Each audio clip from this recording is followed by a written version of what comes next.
Please introduce yourself. Hey, I'm Signal. And I'm Jacqueline. How did you join the fandom? I used to have a bit of a fascination with dragons. I love dragons. Anything to do with it. I was looking around back in the early days of the internet, like late 90s, early 2000s.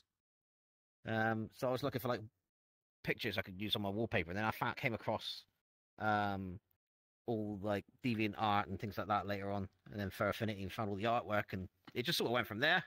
Yeah, how I got into the fandom? Well, VRChat. I had met a group of Rickers. I was like, those are cute avatars. Where do you get them? So one of them showed me the world. Like, then I started wearing around a Ricker avatar. And people started accusing me of being a furry. It's like, oh, no, I'm not a furry. I just like this avatar because it's cute. And then a month later, I was like, oh, fuck it, I'm a furry. What about the fandom drew you in? The artwork to start with. And then once I started talking to people, I found out that sort of started learning that people were super friendly and supportive. But yeah, mostly it was started off with the artwork. I just really liked. I was really appreciated how talented some of the artists are in this fandom. It's nuts. I just really like the vibe. How did you come up with your Sona?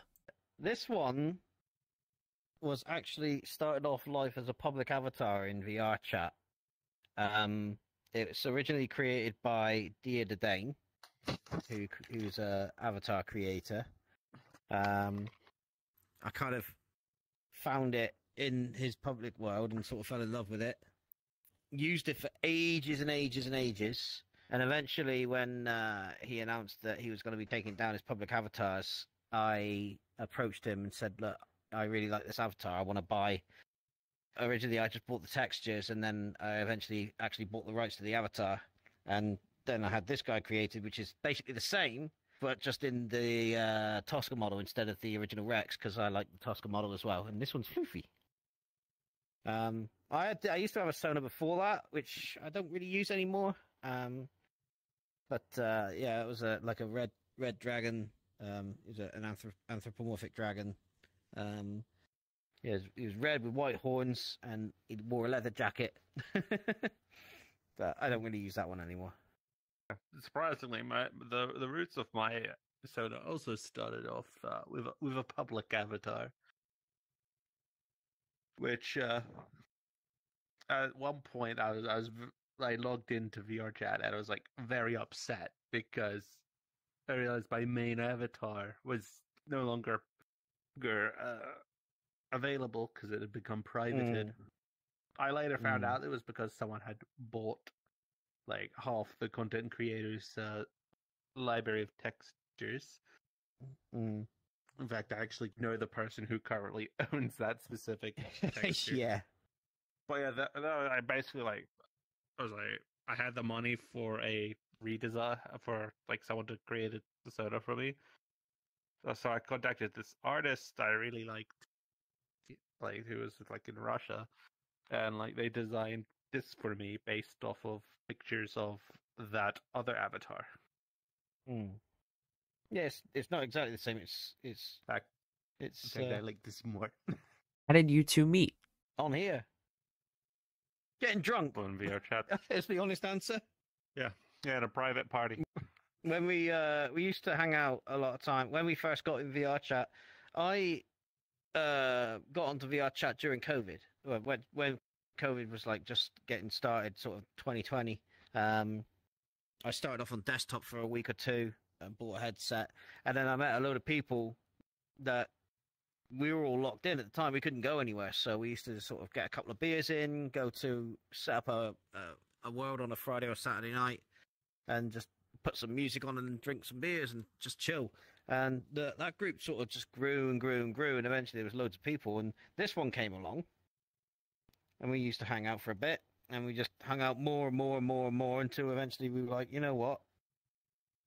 Let's make a thing of it. And Yeah. we went from there. So he moved in with me about 2 weeks ago, just over. I've been to Australia twice to go and see him. We went to Furry twice, looking at making things more permanent. You know, we're engaged. We're planning to get married at some point. When that'll be, I'm not exactly sure, but it's going to be, you know, once we've got enough money together to get something sorted. In the meantime, And we're going to hopefully register. there's lots of fish. Yes, well, I live next to an aquarium, and he wants to have the wedding reception at the aquarium because they let you book the place out for a party, so that should be fun.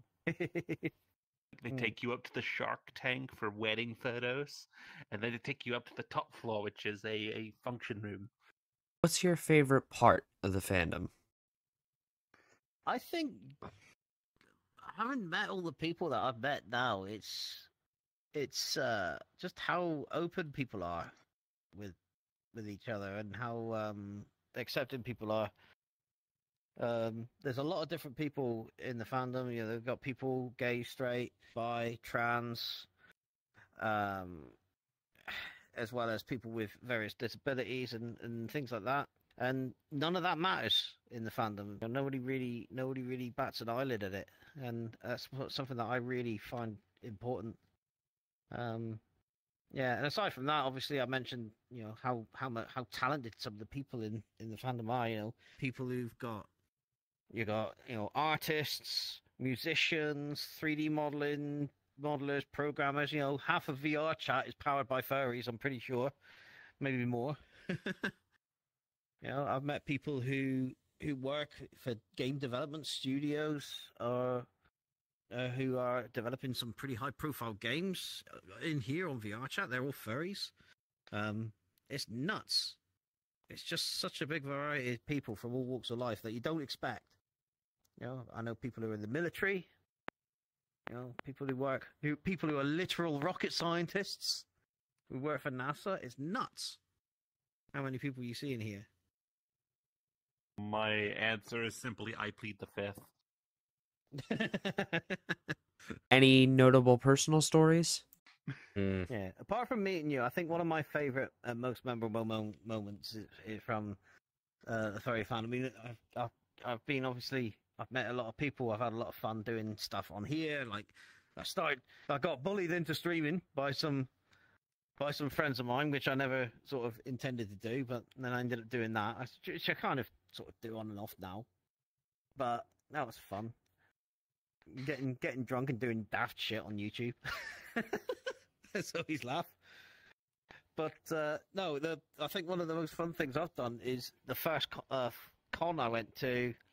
Well, was ScotiaCon. I had a great time up there, but Confuzzled was like absolutely out of this world. I met up with most of the lads I hang out with on VRChat for the first time. We all booked an Airbnb. There was a maybe just a tiny bit of alcohol involved. Half of Asda. But we had such a great weekend. It was such a good laugh. I'd definitely love to do that again.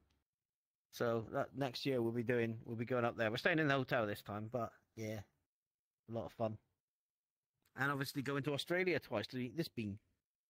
That was the furthest I've ever been from home. But it was completely worth it. I'll tell you my favorite word.